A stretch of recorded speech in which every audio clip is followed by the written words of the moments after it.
Hey everyone, my name is Ben, and today we'll be answering that one big question that's on everyone's mind. It's the one big picture question of how do you know if you're on track for retirement?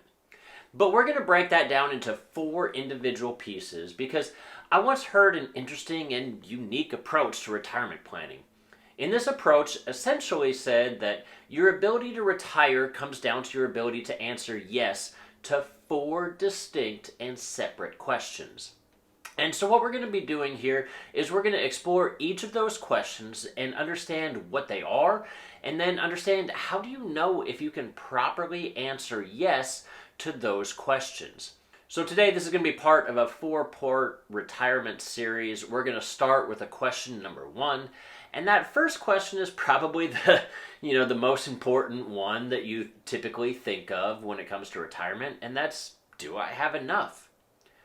Do I have enough money to retire? Now, that's a question probably a lot of us have, and it can be a difficult question because it's a question that depends on a lot of different variables.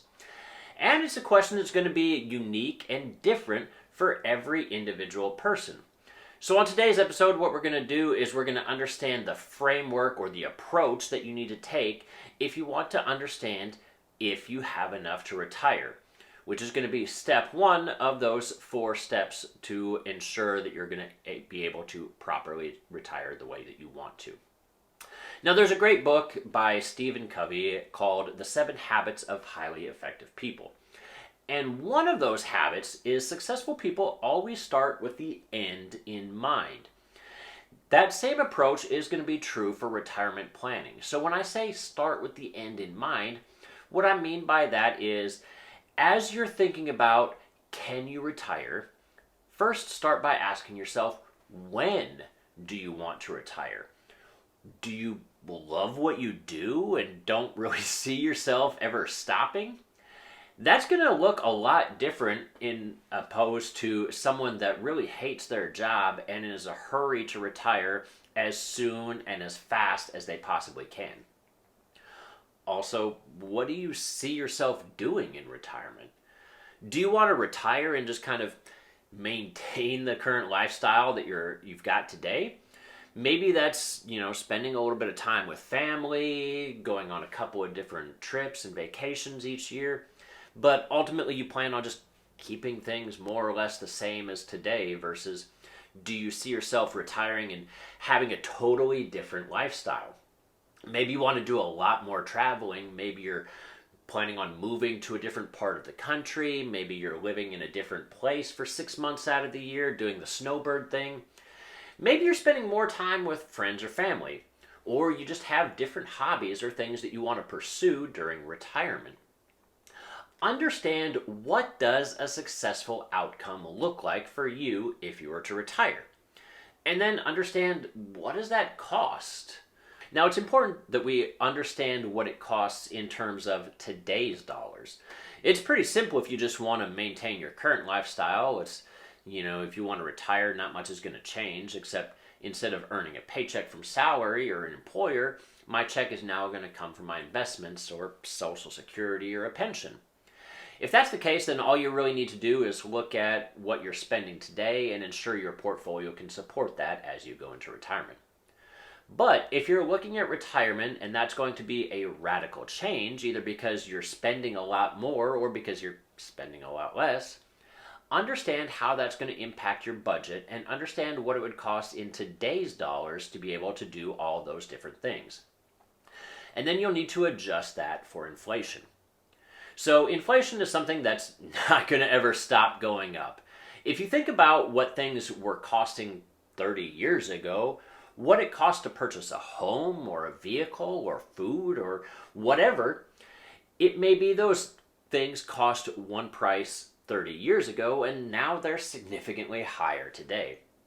And as you're approaching retirement, that same thing is going to continue to happen going forward. So if you're looking at a retirement, let's assume that you're 60 years old today, and you say, you know what, Ben, I want to live on $100,000 after tax. And that would allow me to support the kind of retirement lifestyle that I want. Well, that's great. $100,000 might do that today. But what about 20 years from now? 20 years from now, it might cost you roughly $180,000 a year to maintain the same type of purchasing power that you have today with only $100,000. That is assuming a 3% rate of inflation each year. Now, after 30 years, it's going to cost over $240,000 to maintain the same purchasing power that, once again, you have today with only $100,000. So if you're going to retire at 60, and chances are good that you may live to 90 or potentially even beyond that, living expenses are going to go up by 200 or 300% higher than what they are today. So that's something that you need to take into account as you start to understand what it's going to cost in order to retire. So when I say start with the end in mind, that's important because you're not planning for today. You're not planning for how much does it cost today to retire. You're planning for what it's going to cost you 20 or 30 years from now. Today is just the starting point. Once you've done that, and then we can move on to step number 2, which begins the process of saying, how do we begin to position or understand where we are today in order to accomplish those goals? So step number 1 is start with the end in mind. Step number 2 is going to be know your income. Now, knowing your income today, that's pretty straightforward. What are you earning from your employer or from your work? But your future lifestyle, when you're no longer working and earning that paycheck, is going to be funded by 2 primary sources of income. One of those sources is what I'll call non-portfolio income. So it's things like Social Security, maybe a pension, rental income, really any income that you're receiving. It could even be part-time work. It's essentially any income that's coming that's not requiring you to pull money out of your investment portfolio. So non-portfolio income is the first source of income, and the second source of income is going to be, of course, your portfolio income, your investments, which we'll look at in step number 3. But you need to start by knowing your income, because what that does for you is it gives you the baseline. Now, going back to our example, assuming you want to spend $100,000 per year in retirement, well, if you have Social Security, you have a spouse, and maybe you have a small pension from a previous employer, well, that's going to cover some of that $100,000. I mean, that whole $100,000 doesn't necessarily have to come from your investment portfolio. Part of it will, but you want to first understand how much is going to have to come from other sources, the non-portfolio income. And so to start with that amount, you are going to want to understand what the total is going to be and adjust it based on those other income sources. Once you know what your income sources are and how much they are, we can begin to see what percentage of your retirement expenses needs to be covered before you can even touch your portfolio. Before you ever have to take money out of your 401k or your Roth IRA or other investment accounts. So now that we know what types of different income sources we have and how much we're getting, step number 3 then is to calculate how much do you need to have in your portfolio, your investments. So going back to our original scenario, if we want to live on $100,000 per year, and let's assume that we have $60,000 per year coming in from non-portfolio sources, things like Social Security or a pension, whatever it may be. That's going to leave us with $40,000 per year that needs to come from our investment portfolio. Now, this is important because you understand how much you need to generate or how much your portfolio needs to generate. It's at that point that you can calculate how much you ultimately need to have in your portfolio so you can give yourself the green light and say, okay, I'm ready to retire. My portfolio can sustain this type of lifestyle in retirement. I have enough in my portfolio and other sources of income to be able to pull this off. So back to that example, if we need $40,000 from our investment portfolio, there's a general rule of thumb in the investment world that says that you can safely take out about 4% per year from your portfolio value without ever running the risk that you might one day run out of money at some point. So whatever your portfolio value is, whether it's $100,000 or $10 million, essentially it says that you can probably take out 4% of that annually per year and never run out of money.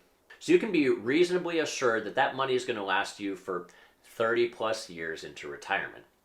So if we start with that baseline and say, okay, whatever portfolio value you have, it can generate 4% per year of income for you to live on. Well, if we need $40,000, the first thing to understand is $40,000 is 4% of what number? So what you want to do is take $40,000 and you simply divide that by 4%. Or in other words, you divide that by 0.04. And that comes up with exactly $1 million in this particular example. Meaning that if you have $1 million in your portfolio, it's likely that you can generate $40,000 per year safely throughout your entire retirement.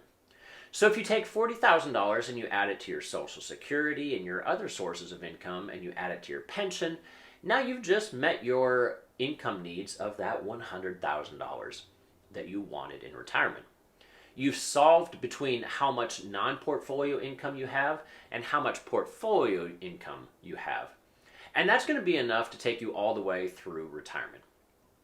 Now, this is so important that you do this and you don't skip number 2, because if you were looking at the fact that you might need $100,000 per year in income and you're saying, gosh, my portfolio needs to generate that whole amount. Well, if you divide 100,000 by 4%, if you're trying to come up with that entire amount of money out of your portfolio, that would mean that you would need $2.5 million worth of a portfolio in order to generate $100,000 a year. So we want to make sure that we're properly calculating all of our income sources and subtracting out that Social Security and pension and any other types of income that we might have to show the true amount that our portfolio needs in order to generate the type of returns to carry us through retirement. So that's step number 3. So to recap, first we wanted to start with the end in mind. We want to see what our retirement looks like. And then we need to understand our income and our income sources. And then we need to calculate how much do we need in order to, in our portfolio, in order to supplement our non-portfolio income sources. And then step number 4 is kind of a catch-all for other factors. This calculation that we're going to be doing a variety of things you need to keep in mind. For example, things like taxes. We haven't factored in taxes and how that might impact us in retirement.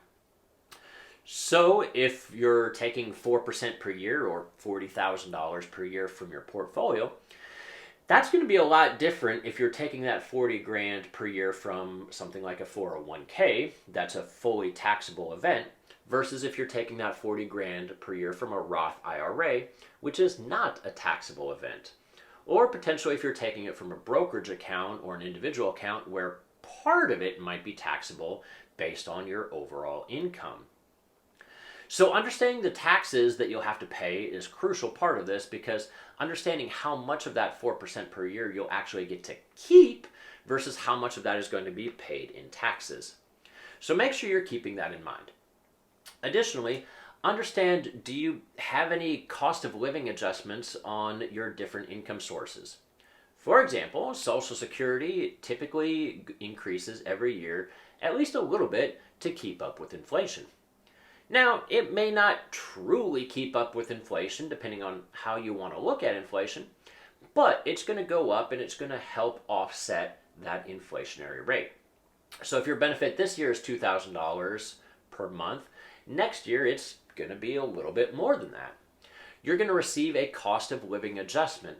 Whereas if you have a pension, and it's not a government pension, but it's just a private pension from a private employee that you worked at, for a long time, those may not have a cost of living adjustment. So that first year of retirement, your pension is going to be the exact same as year 5 and year 10. It's not going to get those annual adjustment increases. And that's important to understand, because that means as time goes by, your portfolio is going to have to start covering a little bit more each year because your non-portfolio items are not increasing to keep up with inflation.